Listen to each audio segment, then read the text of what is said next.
The Next Logical Step by Bova. I don't really see where this problem has anything to do with me, the CIA man said. And frankly, there are a lot of more important things I could be doing. Ford, the physicist, glanced at General Leroy. The general had that quizzical expression on his face, the look that meant he was about to do something decisive. "Would you like to see the problem firsthand?" the general asked innocently. The CIA man took a quick look at his wristwatch. "Okay, if it doesn't take too long. It's late enough already." "It won't take very long, will it, Ford?" the general said, getting out of his chair. "Not very long," Ford agreed. "Only a lifetime." The CIA man grunted as they went to the doorway and left the general's office. Going down the dark, deserted hallway, their footsteps echoed hollowly. "I can't overemphasize the seriousness of the problem," General Leroy said to the CIA man. 8 ranking members of the general staff have either resigned their commissions or gone straight to the violent ward after just one session with the computer. The CIA man scowled. "Is this area secure?" General Leroy's face turned red. "This entire building is as secure as any edifice in the free world, mister. And it's empty. We're the only living people inside here at this hour. I'm not taking any chances." "Just want to be sure."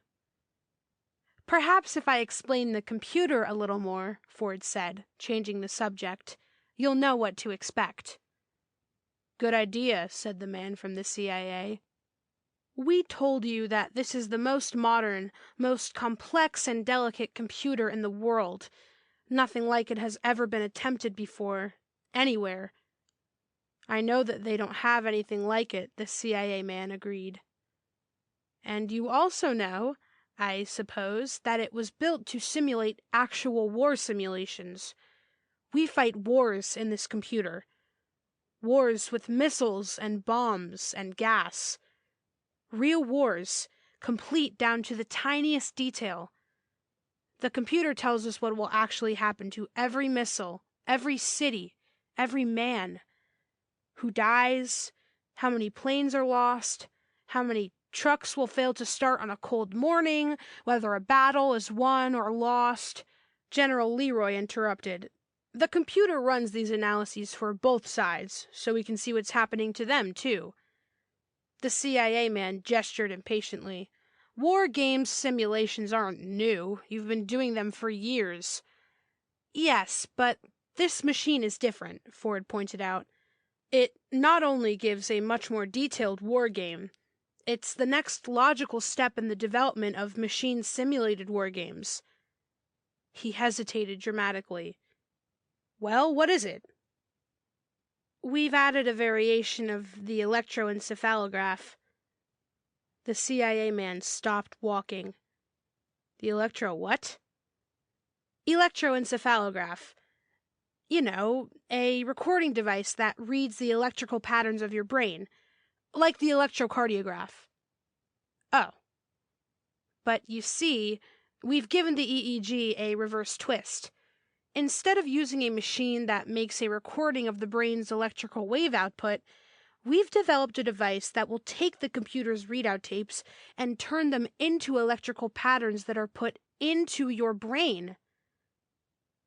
"I don't get it." General Leroy took over. "You sit at the machine's control console. A helmet is placed over your head. You set the machine in operation. You see the results." "Yes," Ford went on. "Instead of reading rows of figures from the computer's printer, you actually see the war being fought. Complete visual and auditory hallucinations. You can watch the progress of the battles, and as you change strategy and tactics, you can see the results before your eyes." "The idea, originally, was to make it easier for the general staff to visualize strategic situations," General Leroy said. "But everyone who's used the machine has either resigned his commission or gone insane," Ford added. The CIA man cocked an eye at Leroy. You've used the computer? Correct. And you have neither resigned nor cracked up. General Leroy nodded. I called you in. Before the CIA man could comment, Ford said, The computer's right inside this doorway. Let's get this over with while the building is still empty. They stepped in. The physicist and the general showed the CIA man through the room-filling rows of massive consoles. It's all transistorized and sub-miniaturized, of course, Ford explained. That's the only way we could build so much detail into the machine and still have it small enough to fit inside a single building. A single building? Oh, yes. This is the only control section. Most of this building is taken up by the circuits, the memory banks, and the rest of it. They showed him finally to a small desk, studded with control buttons and dials. The single spotlight above the desk lit it brilliantly, in harsh contrast to the semi-darkness of the rest of the room. Since you've never run the computer before, Ford said, General Leroy will do the controlling. You just sit and watch what happens. The general sat in one of the well-padded chairs and donned a grotesque headgear that was connected to the desk by a half-dozen wires. The CIA man took his chair slowly. When they put one of the bulky helmets on him, he looked up at them, squinting a little in the bright light.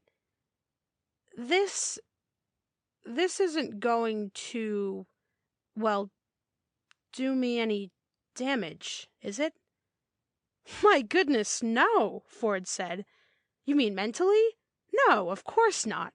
You're not on the general staff, so it won't affect you the way it did the others. Their reaction had nothing to do with the computer per se. Several civilians have used the computer with no ill effects, General Leroy said. Ford has used it many times. The CIA man nodded, and they closed the transparent visor over his face. He sat there and watched General Leroy press a series of buttons, then turn a dial. Can you hear me? The general's voice came muffled through the helmet. Yes, he said. All right, here we go.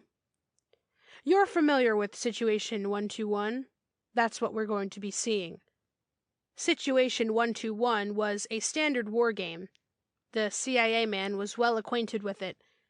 He watched the general flip a switch, then sit back and fold his arms over his chest. A row of lights on the desk console began blinking on and off, 1, 2, 3, down to the end of the row, then back to the beginning, on and off, and then somehow he could see it. He was poised incredibly somewhere in space, and he could see it all in a funny, blurry, double-sided, dream-like way. He seemed to be seeing several pictures and hearing many voices all at once. It was all mixed up, yet it made a weird kind of sense.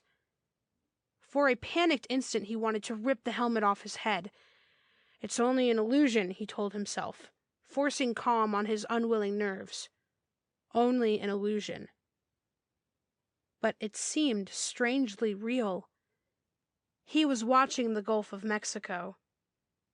He could see Florida off to his right, and the arching coast of the southeastern United States.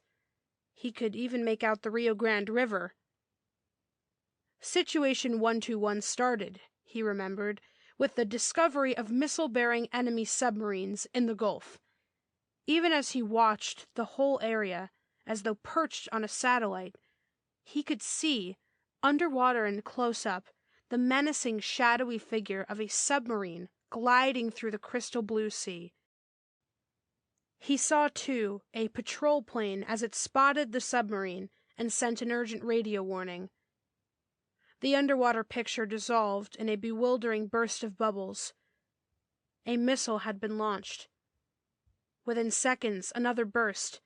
This time, a nuclear depth charge utterly destroyed the submarine. It was confusing. He was every place at once. The details were overpowering. but the total picture was agonizingly clear. 6 submarines fired missiles from the Gulf of Mexico. 4 were immediately sunk, but too late. New Orleans, St. Louis, and 3 Air Force bases were obliterated by hydrogen fusion warheads. The CIA man was familiar with the opening stages of the war.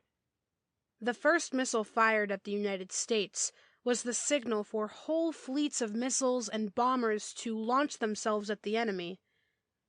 It was confusing to see the world at once. At times he could not tell if the fireball and mushroom cloud was over Chicago or Shanghai, New York or Novosibirsk, Baltimore or Budapest. It did not make much difference, really. They all got it in the first few hours of the war, as did London and Moscow, Washington and Peking, Detroit and Delhi, and many, many more. The defensive systems on all sides seemed to operate well, except that there were never enough anti-missiles. Defensive systems were expensive compared to attack rockets. It was cheaper to build a deterrent than to defend against it. The missiles flashed up from submarines and railway cars, from underground silos and stratospheric jets. Secret ones fired off automatically when a certain airbase command post ceased beaming out a restraining radio signal. The defensive systems were simply overloaded. And when the bombs ran out, the missiles carried dust and germs and gas. On and on, for 6 days and 6 fire-lit nights. Launch, boost, coast, re-enter. Death. And now it was over, the CIA man thought. The missiles were all gone.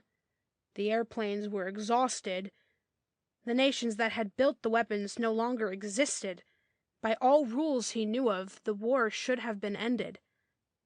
Yet the fighting did not end. The machine knew better. There were still many ways to kill an enemy. Time-tested ways. There were armies fighting in 4 continents, armies that had marched overland, or splashed ashore from the sea, or dropped out of the skies. Incredibly, the war went on. When the tanks ran out of gas, and the flamethrowers became useless, and even the prosaic artillery pieces had no more rounds to fire, there were still simple guns, and even simpler bayonets and swords. The proud armies, the descendants of the Alexanders, and Caesars, and Temujins, and Wellingtons, and Grants, and Rommels, relived their evolution. The war went on. Slowly, inevitably, the armies split apart into smaller and smaller units, until the tortured countryside that so recently had felt the impact of nuclear war once again knew the tread of bands of armed marauders. The tiny savage groups, stranded in alien lands, far from the homes and families that they knew to be destroyed, carried on a mockery of war, lived off the land, fought their own countrymen if the occasion suited, and revived the ancient terror of hand-wielded, personal, one head at a time killing. The CIA man watched the world disintegrate. Death was an individual business now, and none the better for no longer being mass-produced. In agonized fascination, he saw the myriad ways in which a man might die. Murder was only one of them. Radiation, disease, toxic gases that lingered and drifted on the once innocent winds, and, finally, the most efficient destroyer of them all, starvation. 3 billion people, give or take a meaningless 100 million, lived on the planet Earth when the war began. Now, with the tenuous thread of civilization burned away, most of those people who were not killed by the fighting itself succumbed inexorably to starvation. Not everyone died, of course. life went on. Some were lucky. A long darkness settled on the world. Life went on for a few, a pitiful few, a bitter, hateful, suspicious, savage few. Cities became pest holes. Books became fuel. Knowledge died. Civilization was completely gone from the planet Earth. The helmet was lifted slowly off his head. The CIA man found that he was too weak to raise his arms and help. He was shivering and damp with perspiration. "Now you see," Ford said quietly, "why the military men cracked up when they used the computer." General Leroy even was pale. How can a man with any conscience at all direct a military operation when he knows that will be the consequence? The CIA man struck up a cigarette and pulled hard on it. He exhaled sharply. "Are all the war games like that? Every plan?" "Some are worse," Ford said. "We picked an average one for you. Even some of the brush fire games get out of hand and end up like that." "So, what do you intend to do?